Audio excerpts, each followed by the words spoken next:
Welcome to this inclusive circle. This evening, we're going to discuss how can we, as a society, can keep on living and thriving with diabetes. My name is Victoire, and it's a real pleasure for me to host this conversation.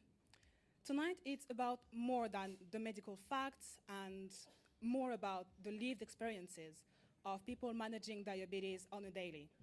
We'll be hearing from three amazing individuals who bring strength, advocacy, and insight from their own lives in sports, technology, and community leadership.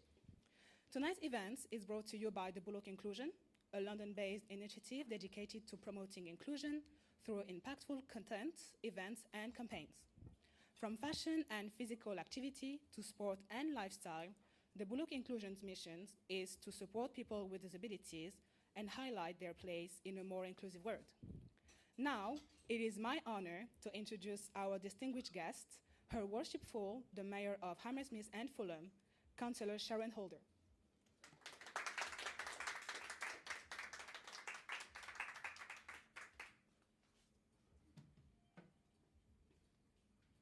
Thank you very much indeed. I've got only a few words to say. Good afternoon to everyone, and I'm pleased to see all of you here today because this is an important topic that I think that not only you, but people outside of our arena and disabilities will also welcome a discussion on. It's a privilege to join you at Inclusive Circle today and to open this crucial debate on diabetes and disabilities. Diabetes affects millions, yet it's connected to disability, and the barriers people face are too often overlooked. Conversations like this help ensure that health and equity, accessibility and dignity are at the heart of how we support one another. Thank you to all the speakers who are to speak tonight, and to everyone here for your commitment to creating a more inclusive and compassionate society. Let's keep working together and turn awareness of this subject into action. Thank you.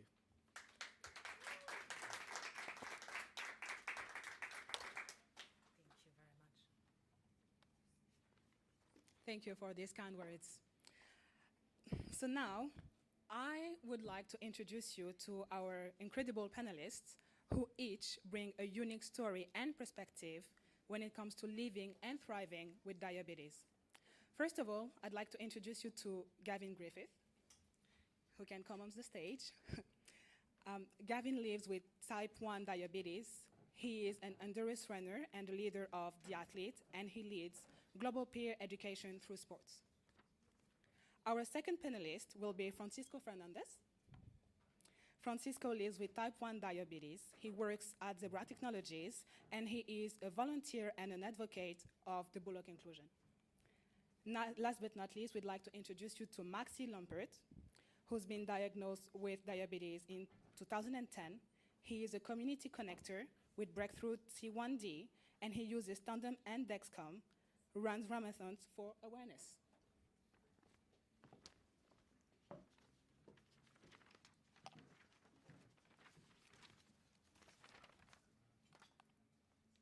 As much as we're going to ask questions during this panel conversation, but we'd like to emphasize that it is an open conversation at any point. If you feel the need to intervene, share your insight, ask your questions to our panelists, please help yourself. Kevin, we're going to start with you. So when it comes to your own lifestyle with diabetes, what are your top tips for managing blood sugar during intense physical efforts? Okay, starting big. Indeed. So yeah, I have a background of initially, I say initially because it's been a few years since I started running marathons and ultra-marathon challenges, and that led to founding a charity that's called Diathlete, based from that love of sports that I had. So the motivation to start learning, I guess, around this topic came from being told a lot of setbacks at the time when I was in school. My love was football, and the first question I had for the doctor was nothing clinical. It was about, can I play for the greatest football team in the world one day, Crystal Palace, FA Cup winners, so you can't knock us at the moment. But the answers weren't positive. They were kind of negative and saying, well, there's a risk here and you can't do this and you can't do that, which when you're a child, you just want to get back out there and start living your life. So that kind of motivated me from a young age even. And I did play some levels of football, not the heights of Real Madrid or Crystal Palace perhaps, but Dartford FC, Bromley FC, these were kind of lower league teams that I had at least a confidence boost of playing for. And there I started to learn that actually I was always told one thing, watch out for low glucose levels, and I was finding the opposite. I was finding that my levels were going up, and then hours after the game had finished, I started to then crash down. So obviously being mindful is the first tip of what your levels are and what they're doing is really key to obviously learning. And I always kept a note that when I started to play those semi-pro levels, I started to keep a log of what was going on, and that helped me realise what I kind of needed to do for that particular sport. But then when I got a little bit older, I started to fundraise and I started to run marathons.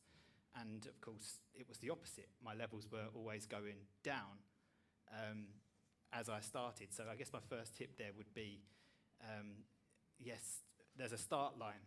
Consider the start line, and that's not just concerning you and the activity, but that's concerning you and your diabetes management as well. And so what are those levels? What are they doing? How active is the insulin? How long ago have you had insulin as well? And then as I started to run marathons, I ended up going full Forrest Gump, and I went from John O'Groats to Land's End in a month as a fundraiser. And I did it. I mean, that was something that I'm always happy that I achieved it somehow. But I had to learn as I was going. And so yeah, with that, I found firstly, when I had active insulin on board, I needed double the amounts of carbohydrates each hour that I was running. And that was usually like the first hour that I was active.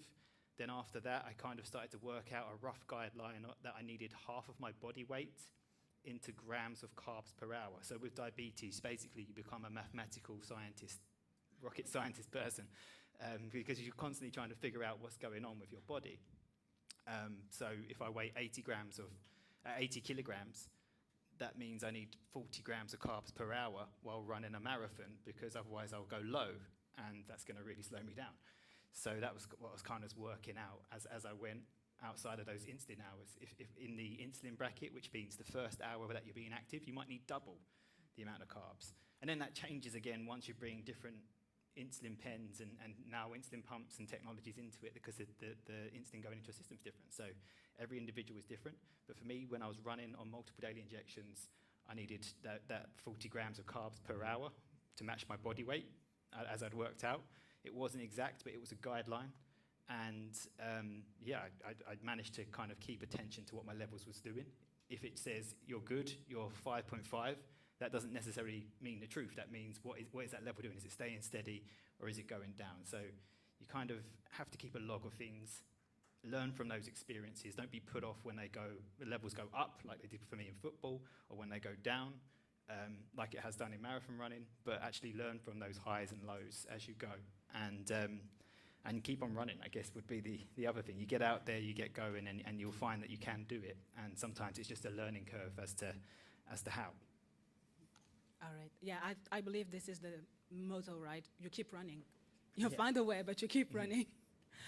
Moving on to you, Francisco, leaving the sport area and going back to the office. How is your experience with diabetes, and how is it shaping your experience as a worker at Zebra Technologies? I think like acceptance, like we need to accept first, like when I had diabetes when I was younger, I was diagnosed with when I was 5. And then when you go through high school, when you are like a teenager, you don't want anyone to know. And truly, maybe no one even cared. But like you always have in your mind that you don't want people to know about it. And you kind of hide it. Maybe you go to the toilet to inject insulin or something like that. But then as I grow up, I just seen the people truly they accept it, and then we just need to be open about it and accept what we have. And for example, at work nowadays, if I would have if I have the need to inject insulin, I would just do it like open-minded, like there's no issue about it. And I feel comfortable now with myself, and I feel more in control of my diabetes because I can act when I need. Now when I don't have no one around me, so yeah. And at work, at Zebra Technologies, we are very inclusive and we accept any type. So I do feel very welcome there to, to just intervene whenever I have to and to manage my diabetes with my colleagues. If I'm in a meeting or if I'm just in the canteen or if I'm in the car park, whatever, yeah, I do feel great managing my diabetes where I work at the moment. That's great. Yeah. That I believe that companies need to open this space for people to be themselves and to care for themselves as well. Yes. Yeah. Amazing. Moving on to you, Maxi. How have diabetes tools like Tandem and Dexcom changed how you've been managing your condition? Yeah, good question. Yeah, I'd say before, I mean, we were talking about this before. I'm always impressed by people that still use insulin pens. I think, yeah, if it works for you, it works for you. But I think the technology that's out there at the moment is incredible.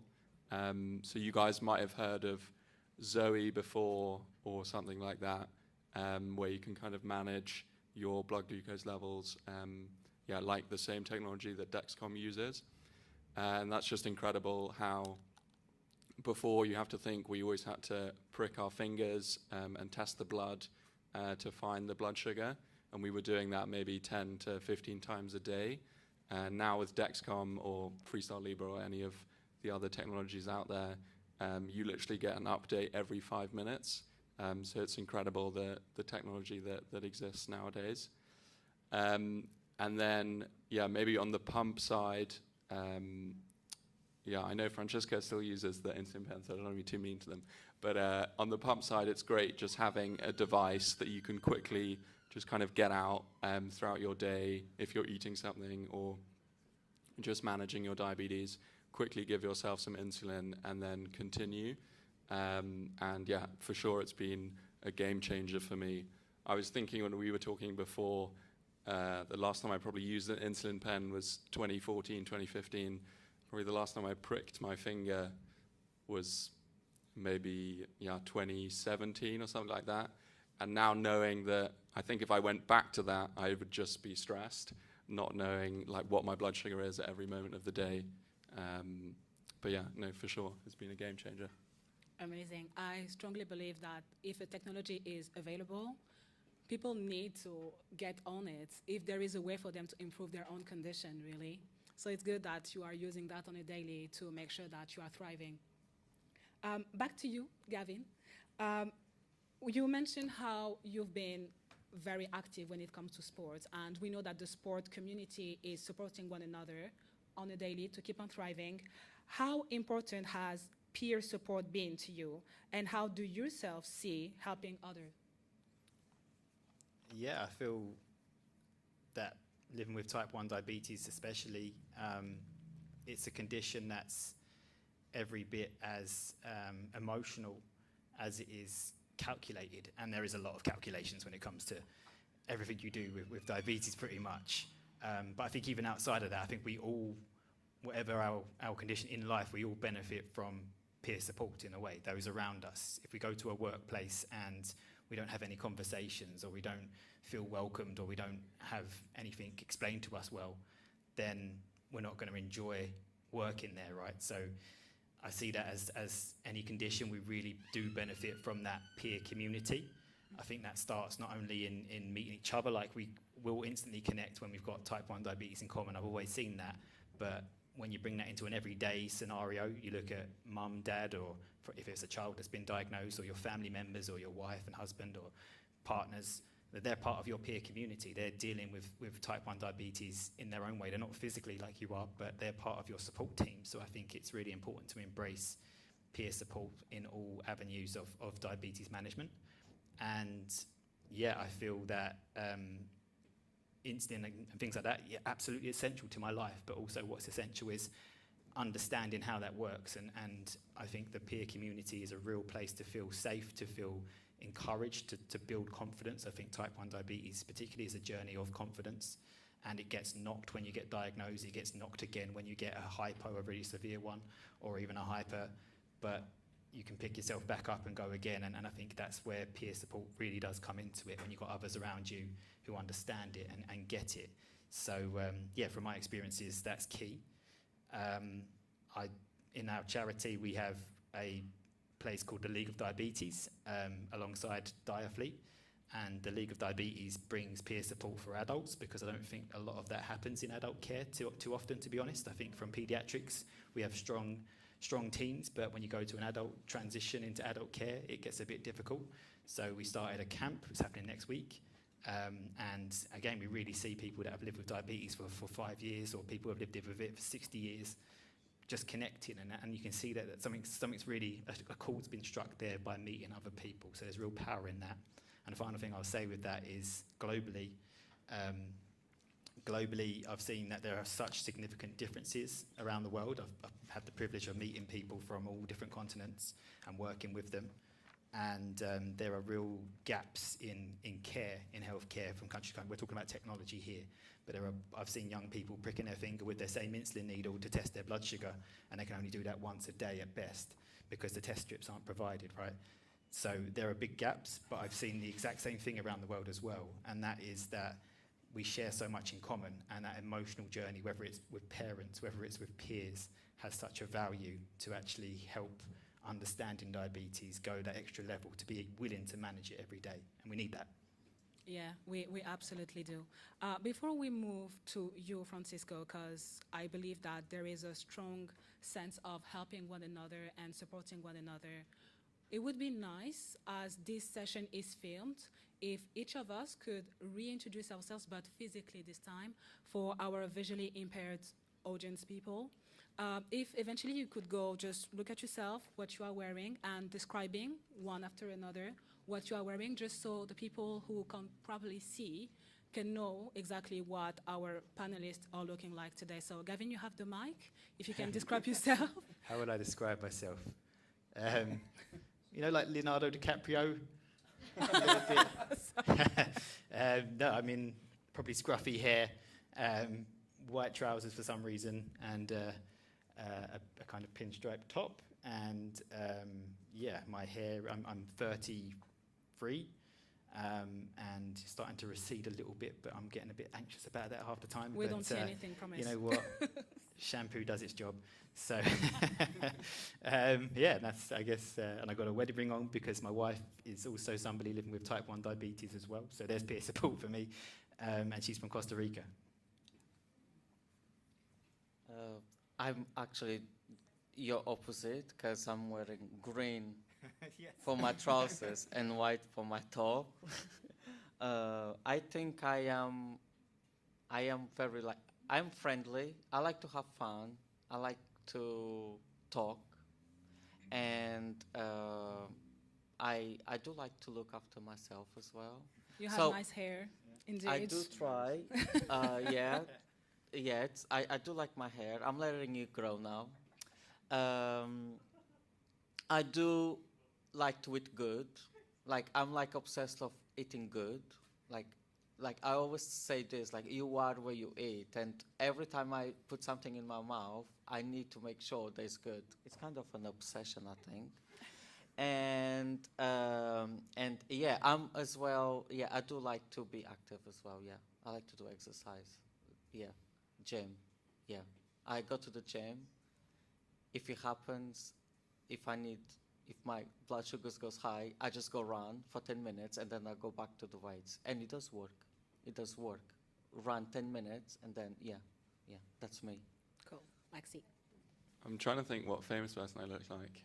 But I was actually told a couple times in France that I look a bit like Alexander Zverev, if anyone knows the tennis player. But when my hair's a bit longer, now it's a bit shorter. But yeah, tall.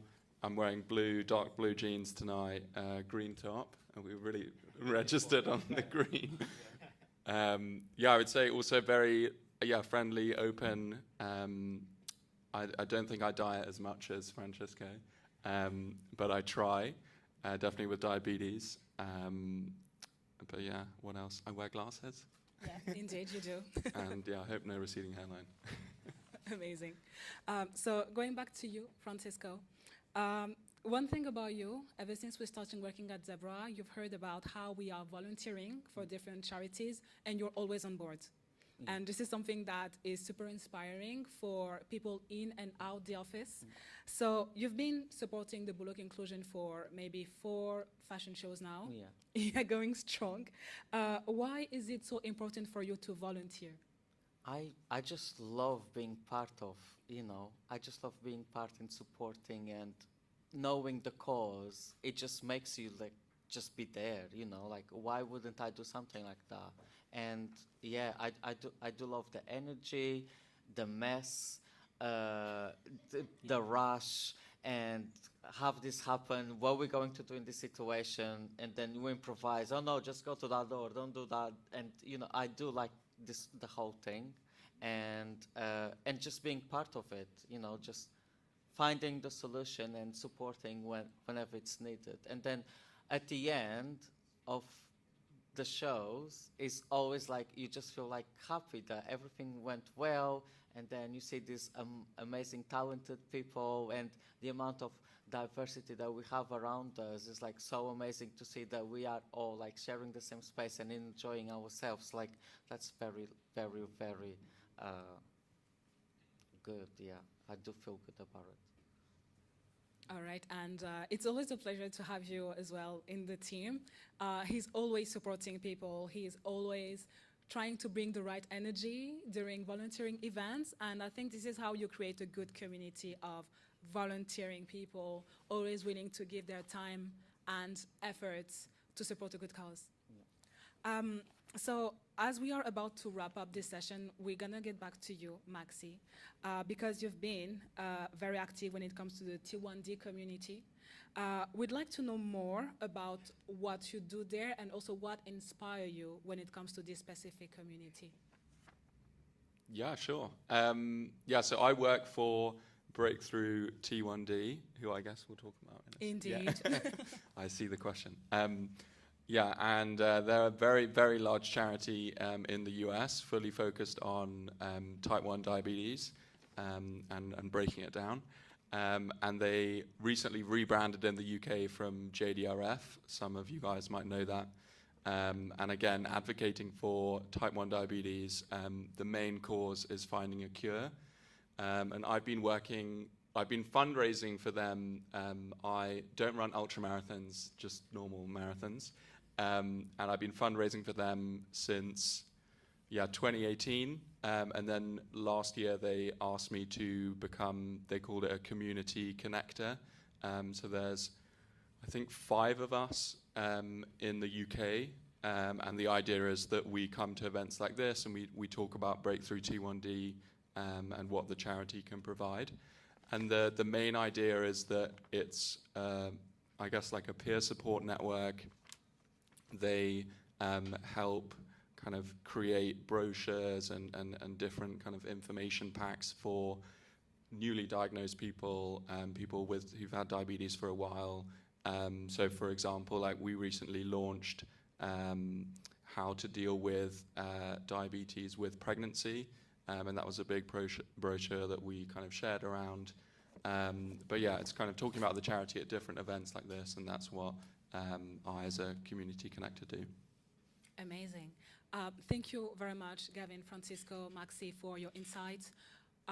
I believe that it's a conversation that is very important to have, and that's why here at the Bullock Inclusion we open this space to make sure that people get the chance to share their experience and learn from one another. We're gonna open the stage for you, dear audience, to ask the questions that you may have to our panelists, but also if you have an experience to share, an insight, anything that you would like to add to the debate, this is your space. Feel free to ask your questions. I believe that our panelists would be more than happy to answer them.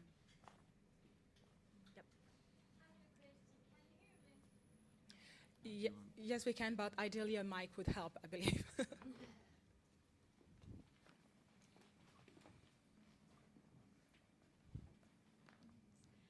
Thank you. My question is, if someone is diagnosed new with the diabetes, what advice would you give them? Because probably they will be so nervous about, the hearing that they are diagnosed with diabetes, and they are scared, or they need to change their life. So what advice would you give them? Thank you.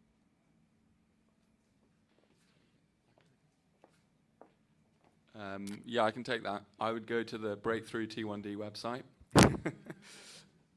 There's a lot of information there, a lot of peer support. And yeah, I remember a very good friend of mine from school got diagnosed last September, and that's literally what I recommended him to do.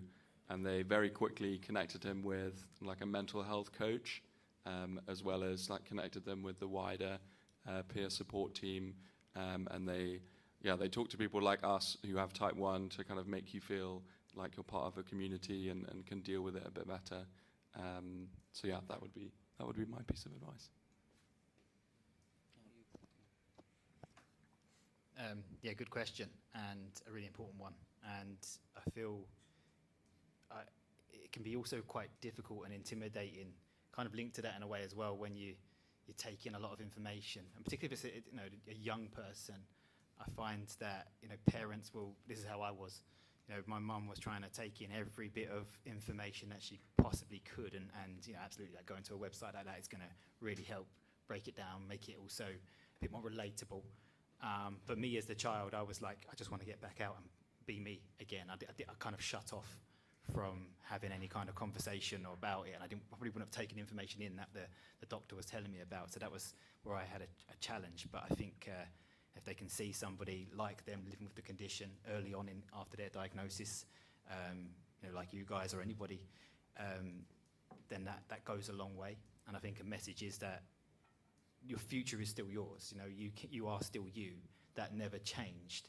And I think if they get that message and they start to realise that, sure, there's things that they've got to work out. There's going to be new experiences, and some of them are going to be quite difficult, such as the feelings of a hypoglycemia or a hyperglycemia. But they are still themselves, and they are going to find their way in their time. And I think the more encouragement they get with the education, the better that is. And the earlier that happens, particularly after diagnosis, that's a really powerful thing.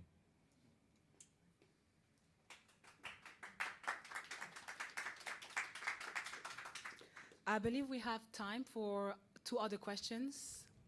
Yep.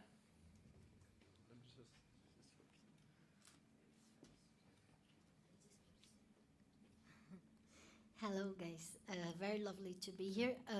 I also have type 1 diabetes since I was 13. So my question is about mental health.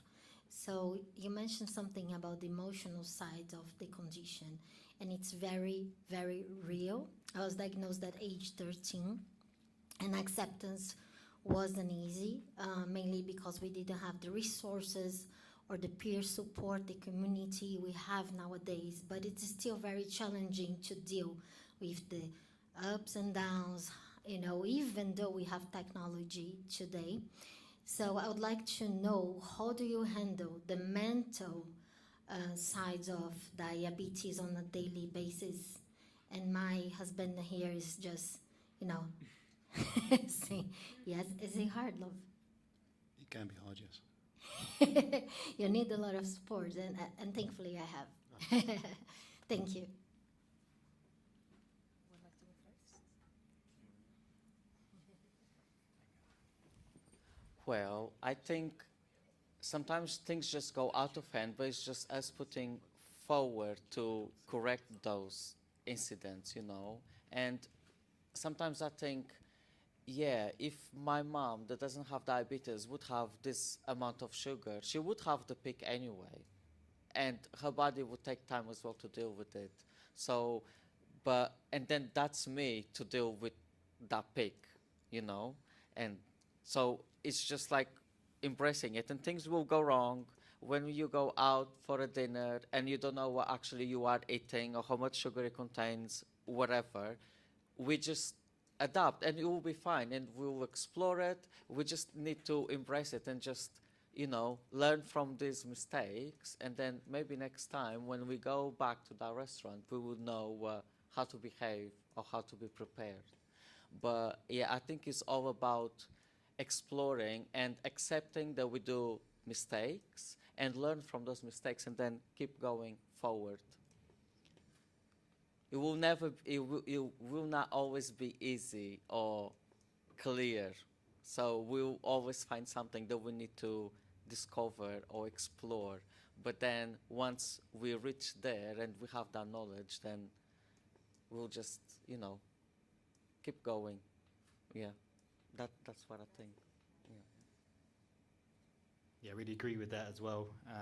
And I think on the emotional side as well, it's kind of like what stage. Everybody is unique in it, everyone's different ways, and I feel like sure there's changes. I think the thing that really threw me once was leaving school and transitioning into adult care.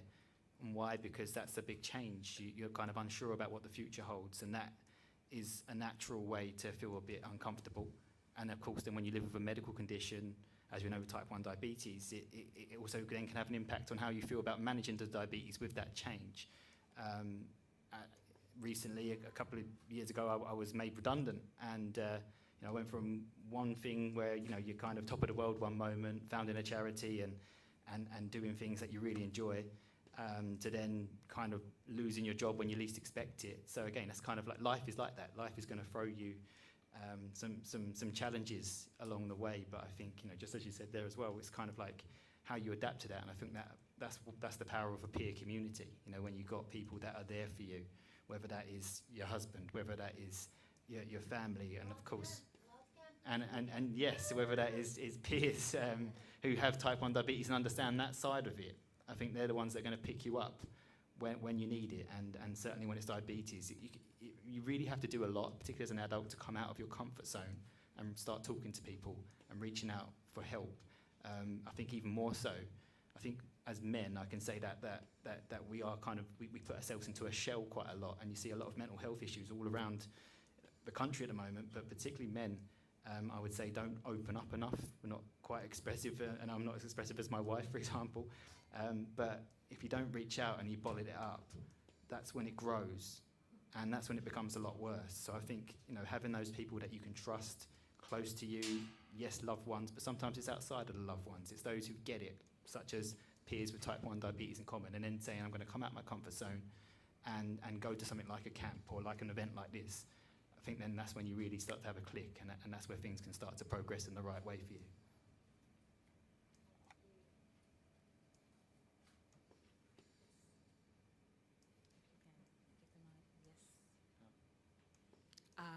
Yeah, it would be nice to give the mic to Vijay for this question, if you don't mind. Hi, it's Brendan Yeah, Ward. yeah. Just one question from my side, and I'll hand to Vijay. I'm partially sighted. I must say that's the best visual description I've ever heard, so thank you. Very colourful. One question I wanted to ask, so building on what you were sharing about the challenges, going through life, so all of us deaf, disabled, neurodivergent, or health conditions of any kind, we go through the school of hard knocks. We learn a lot, particularly from many of the toughest challenges.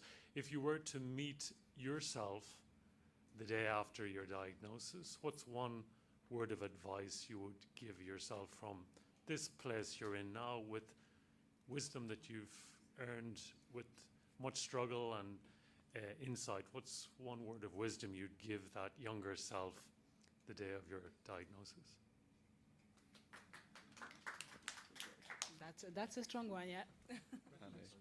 Go first. You said you were ready. Oh. I would just embrace it instead of rejecting and not accepting it, because once I accept it and I start managing it, that's when good things start coming out of it. So acknowledging that I have it, look for support, and then learn how to manage it.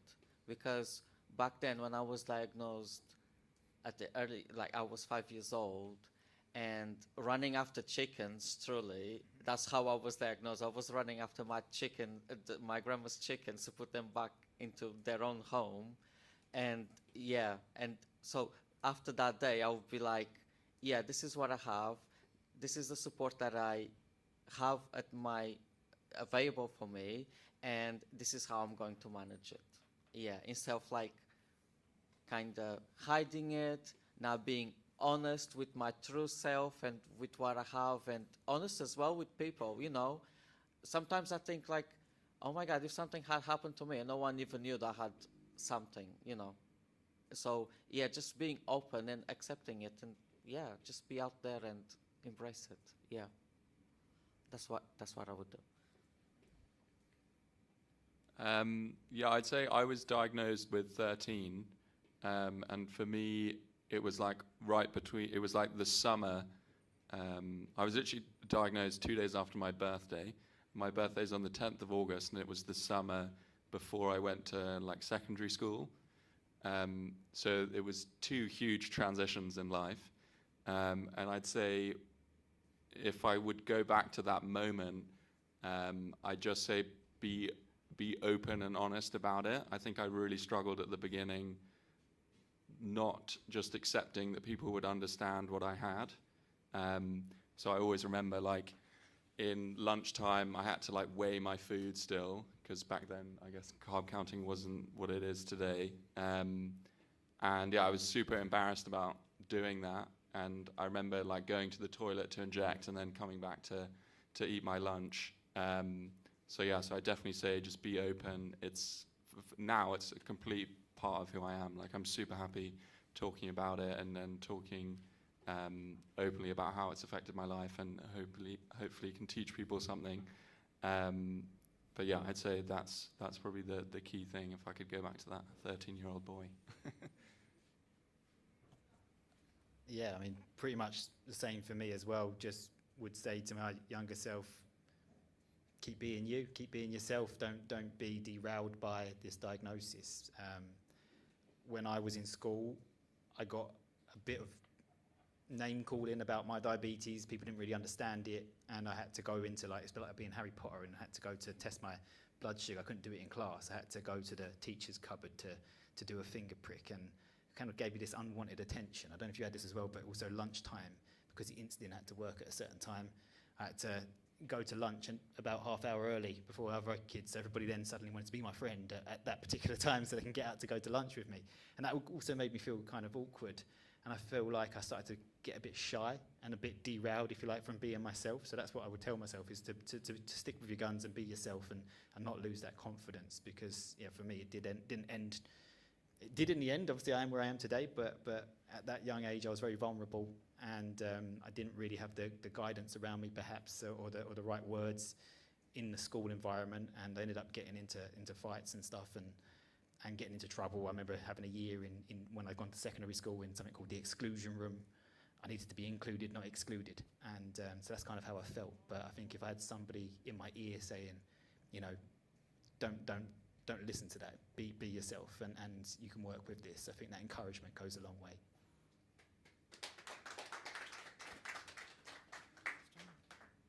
Yeah, I feel like we have other questions. We take 2 more questions and then we wrap up.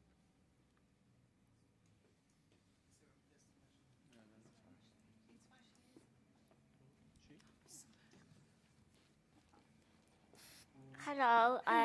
Hi, I'm Patricia Quigley. I'm the ward councillor for Hammersmith Broadway.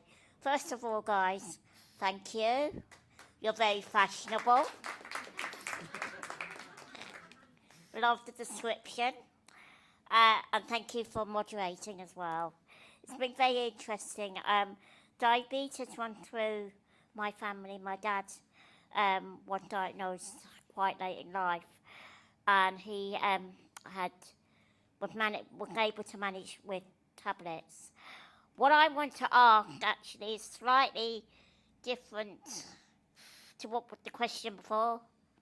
So, from what I understand, you were all diagnosed when you were very young.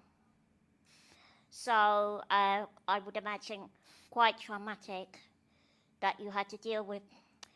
excuse my, quite a lot on your plate.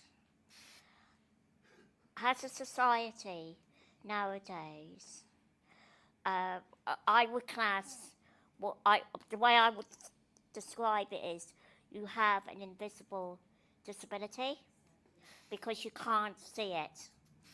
You all look fit, you're all very fashionable, but you do have a condition.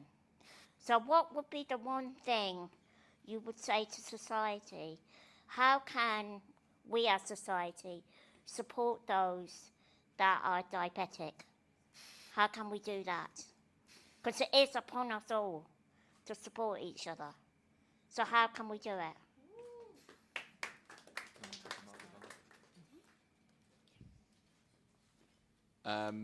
Maybe another plug for Breakthrough T1D, but they just launched this Barbie, which I think is the exact thing that society needs to do. Basically, they created, I can't remember who it was with. I think it was Mattel. It's just a toy brand, no? And they created Barbie with, she's got an insulin pump. I think that's her phone with the monitor, and then she's got like a Dexcom monitor on her arm as well. So I'd say that it's definitely going the right way. I think it's just being open about it, accepting it. As we were saying before, it's nothing different. It doesn't make you different in any way. So yeah, I definitely say society's going the right way. Just keep doing what we're doing.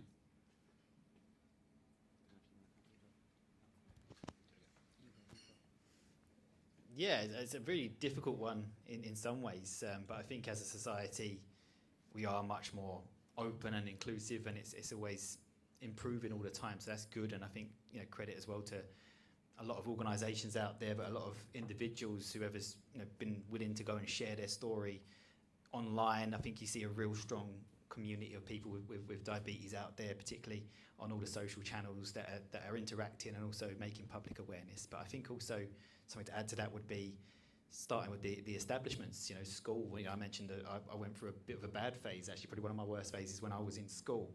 And I think it's kind of making places like that, schools, colleges, workplaces, aware about the condition and finding a way to, and not just diabetes, but perhaps all conditions out there, to have that space where they understand their colleagues and to bring that forward a little bit. I mean, it's hard to say what's right and wrong to do perhaps from a visual standpoint, but I do think that we are being represented, particularly in the diabetes. Barbie out there now, maybe Ken's next or Action Man. You never know. But I do think inside those establishments as well, making sure that they have a good understanding. I was at a school this week, and they had a really good system. The teacher had a phone of the kid. He had his Dexcom, and she could see his levels on her phone that was supplied by the school in the classroom. So that's amazing, compared to me kind of leaving the room whilst I'm low, not being supervised. And then probably not coming back because I was like, oh, I'm out. So I'll give it another 20 minutes. So I do think we're improving, but I think in that area that's one place to tackle is those foundations of school, workplaces, college, and at those institutes.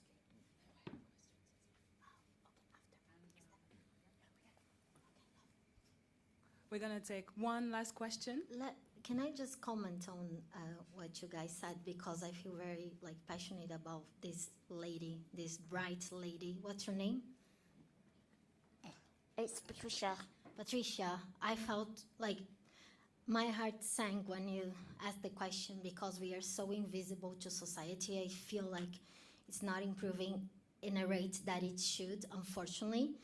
Maybe because I just moved to the UK, and my reality is more based in Brazil, where I'm from, and we have a big connection to Brazil here. And unfortunately, right now, right there, kids are being forbidden to apply insulin at school. People are losing their jobs because they have diabetes, so they have low blood sugar. And a few days later, they are just, they're just laid off. And it's not a disability yet in Brazil. And we are actually, with this public policy, we are actually filing this public policy, trying to actually get the approval from Congress to make it a disability because it's an invisible disability. But unfortunately, right now, people with older disabilities are criticizing us for fighting for our rights. And it makes me very emotional because in Brazil and in other countries that are not as developed as in the UK, people are dying because of that lack of recognition. And it's just like, it's something that someone who goes through it on a daily basis understands the impact. And I do that work in Brazil. I have a project over there about that.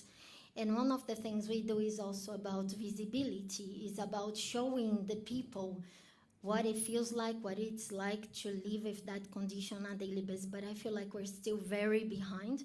And we don't have the Barbie in Brazil yet. People there are crying to have that Barbie. So I ask you and I beg you to just send Barbie to Brazil and South America and everywhere, because we deserve that representation. We deserve to have that voice. Thank you.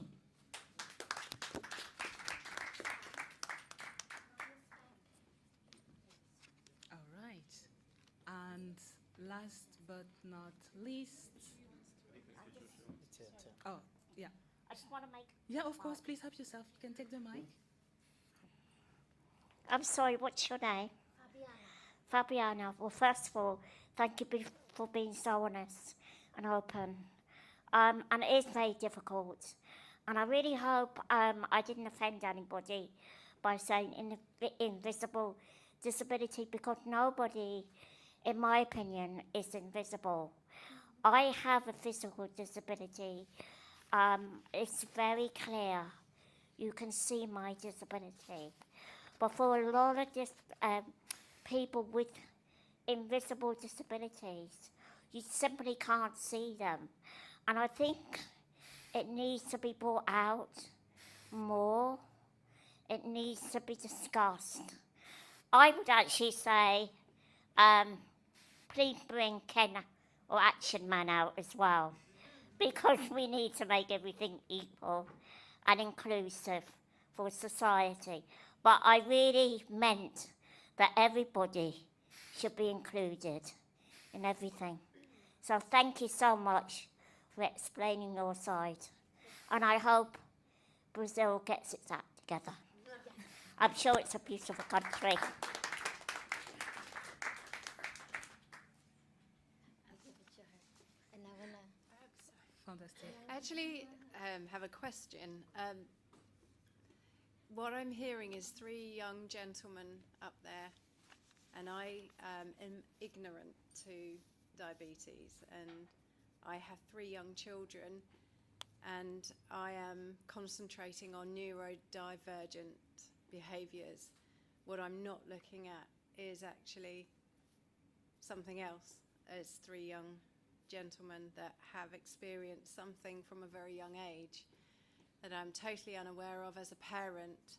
What is out there for parents of children that perhaps parents yet haven't discovered, and in terms of a platform or a group or a opportunity to educate parents. I have a 7, 8 and a 15-year-old. I would have no idea of what you speak about. I am dealing with ADHD, ASD. I'm dealing with neurodivergent, different behaviours that are very hot topics, but I have no exposure to what you talk about. This is the first for me as a parent. It would be really interesting to know what's going on out there and how I can support the work that you have done and the experiences that you have been through, because I'm sure that I've got a school of children that someone or some child will not, and some parent will not have information available to them that accessible. So.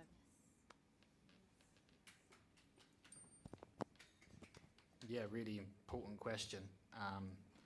And I think for parents who who have children that get diagnosed with type 1 diabetes, it's a huge shock. I mean, I think I mentioned earlier, my mum was asking 1,000 questions a minute, basically, when I was diagnosed, and I was doing the opposite as the child who was diagnosed, trying to switch off, but she was observing everything. And I've seen over the years from the work that I've been involved with and done, one thing I think for parents that perhaps sometimes often lacks is they get, and maybe not just in diabetes, but they get so involved with that emergency call to action of supporting their child that can cause a lot of stress and a lot of worry, and that can actually rub off a little bit on the child who then disconnects even more. I've seen that a lot. But I've often, in workshops that I've done, seen that mum and dad don't often communicate how they're actually feeling between each other. And I think that's one area where support is often needed, where when you're dealing with a child with a serious medical condition like type 1 diabetes, there needs to be that communication, that peer support, if you like, between mum and dad in this as well. And I often see that one is full on alert, getting up at 4 a.m. or 2 a.m. or whatever, checking on the levels. The other is a little bit more laid back, but disconnecting emotionally, but then not explaining how they're feeling to their partner and bottling it up. I've seen that a lot. What my charity does is workshops, and so we partner with NHS paediatric teams, and they will bring their children to these events. They're called game-based learning activities. Why they're game-based? Because the diabetes talk needs to connect, and so we play games like insulin baskets to make it quite fun for the young ones to actually not just be told diabetes and clinical terminologies, but actually make it relate and make it enjoyable around the peers. But we separate the parents and we separate the children in those sessions, and I think that's where you see when you do the sessions for parents, what they haven't done is had that emotional support quite often. I've seen a few diabetes teams across the UK now, and that's quite a rare thing and quite a new thing, actually have more psychologists that will support parents. But that needs to be, I think, part of the parcel all around the country, not just in some random locations and then abandoned in others. But in these workshops that we do, we actually get parents to open up about how they're feeling, just in simple ways. Sometimes I've got boxing gloves out and they can give me a punch, and sometimes it hurts. But you can see that emotion come out, and they haven't actually openly expressed it. And you see the tears. And these sessions that are meant to take maybe half hour will take 2 hours, but it's all right as long as they get it out and they realise what they have in common. And I don't think sessions like that happen enough, perhaps. But yeah, that's one thing that we try to do as a charity is to give that space where they can actually vent a little bit, but also reflect and learn from others who are parents like them. Because it is a big shock once your child gets diagnosed to any medical condition, and it's you need to help in managing those feelings in order to do your best for your child. And I think even in the UK, where yes, we've got in some ways a good health service, certainly we get what we need compared to, as you heard from Fabi there, other countries, it changes all around the world. But we're not there yet in the UK in that emotional side, that's for sure.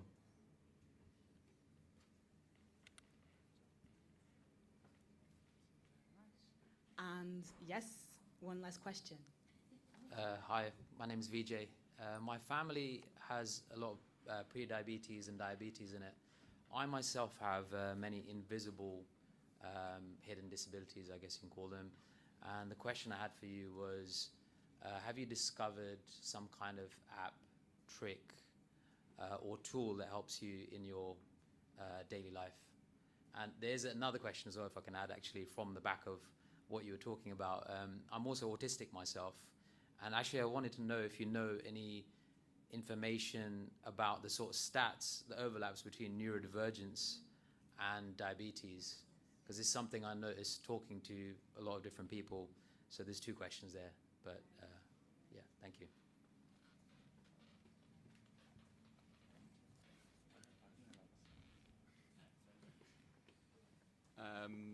I'm not sure on the stats, but that's a great question. But maybe Gavin does. But yeah, in terms of a app or like a trick, I know I was talking about technology before. One thing that has been, it kind of pulls on what you were talking about before with the teacher, But one thing that Dexcom have brought out is the sharing aspect. So basically on your Dexcom app, you can share the information with anyone. So like my girlfriend has it, my mum has it. I can imagine for the teacher, I think that's a great avenue for them to, understand what's happening with their pupils in front of them, or hopefully not pupils, pupil in front of them. So I'd say, yeah, that's a fantastic kind of app and trick that I've experienced that's really helped me deal with the diabetes. And it also helps. I remember when I first got it, I was living at home for a little while, and my mum would be like, "Oh, you're trending down. Maybe you should go eat something." And those kind of little moments are so nice because you just realize, okay, they're really like watching out. They have the app live. They're using it all the time. Obviously, you're thinking about it all the time. But yeah, that's a really fantastic trick that I've enjoyed over the past few years.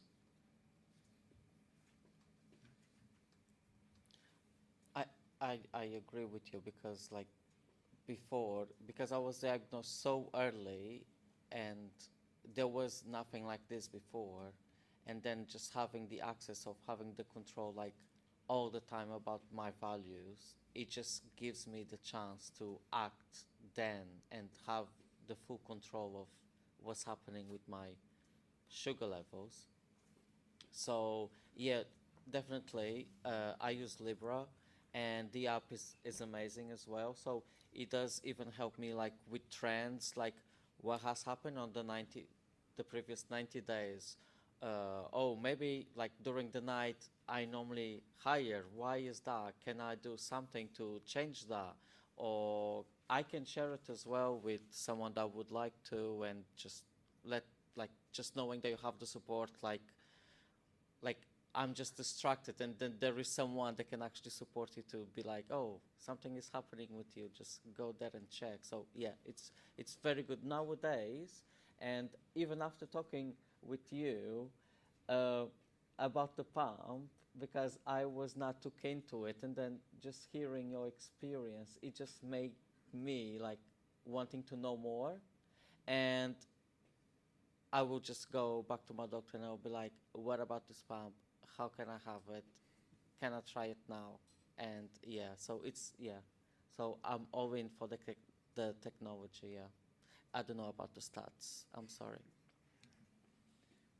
Well, yeah, I also don't know the stats, but I certainly would be very interested to see a study. Maybe Breakthrough T1D might have one or be doing one, because we're doing a camp this weekend, as I mentioned. 50 adults are coming, and very close to half the attendees have openly said in their registration form that they either have ADHD or autistic, or so there is there's potential to link to it. So yeah, I don't have stats to say what that is, but I can certainly say from doing events that you do see quite high populations of people that do feel, yeah, that do have like neuromod areas connected to their, well, not connected, but maybe connected to their diabetes management system.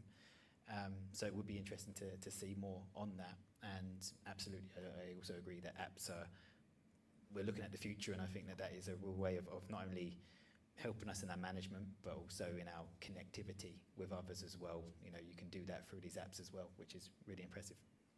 Amazing. Thank you very much to all of three for joining us this evening and sharing your experience when it comes to thriving with diabetes. We understand the power of community and peer support when it comes to the specific condition.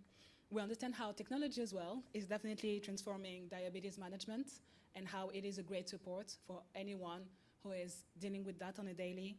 And most importantly, we understand that diabetes doesn't define your limits, and that it can be part of a full life, including sports, family, work, and your passion.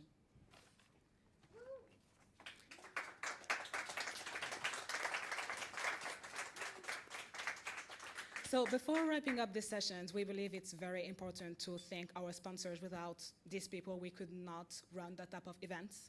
So we'd like to thank the European Investment Bank, Kindred, where we are here tonight, the Star Climbing Company, the Consulate General of Brazil, London, the Blue Badge Access, Enable Rise, Be Play, Cetra Sign, Open Style Lab, CRBE, Painless Universal, and Patrick from the Utility Warehouse. Last but not least, we have with us tonight 3 tests offered kindly by the London Medical Laboratory that is going to help 3 lucky people tonight to get tested at home. So I'm just gonna offer like a little game where I'm gonna 3 times guess a number between 1 and 10, and whoever guessed the right number gets to win a test, if that's okay for you. To play fair, I'm gonna write the number on the paper so you know I'm not cheating. And I'm gonna give you the chance to shout a number, and if you get the right one, you win a test tonight. Anyone would like to try first? 7. Nope. 8. Nope. 5. Nope. Yes? Who said 4? And that's a test for you right there. Amazing. A second winner. Go ahead. 5. Nope. 6. Nope. 7. Nope. 3. Nope. 2. Nope. 9. Nope. 1. Yes. 1. And that's for you. Amazing. And we need a third winner tonight. Go ahead. 3. Yes, on the spot. Amazing. We also have Vijay in the room, who is a neurodiverse character artist. He is a workshop facilitator and a public speaker, and he wants to make a difference with his drawing in people's life. So we kindly invite you to go ahead, talk with Vijay. He is creating this fantastic piece of art to help people with the same condition as him. He has tons of these, so go ahead and get yours before you go. Last but not least, we wanted to emphasize that the Bullock Inclusion creates events, content that is promoting inclusion and diversity in our community. We're gonna have our upcoming fashion show on September the 20th in St. Mary's Church. We kindly invite you guys to join us for this fantastic presentation of inclusion and diversity and sustainability in fashion. Thank you very much for joining all of us tonight. It was a pleasure to have you. We see the passion that you guys have when it comes to thriving with diabetes. We're gonna give you now the space to network, to connect, and to further discuss everything that we've been talking about tonight and more. Thank you very much.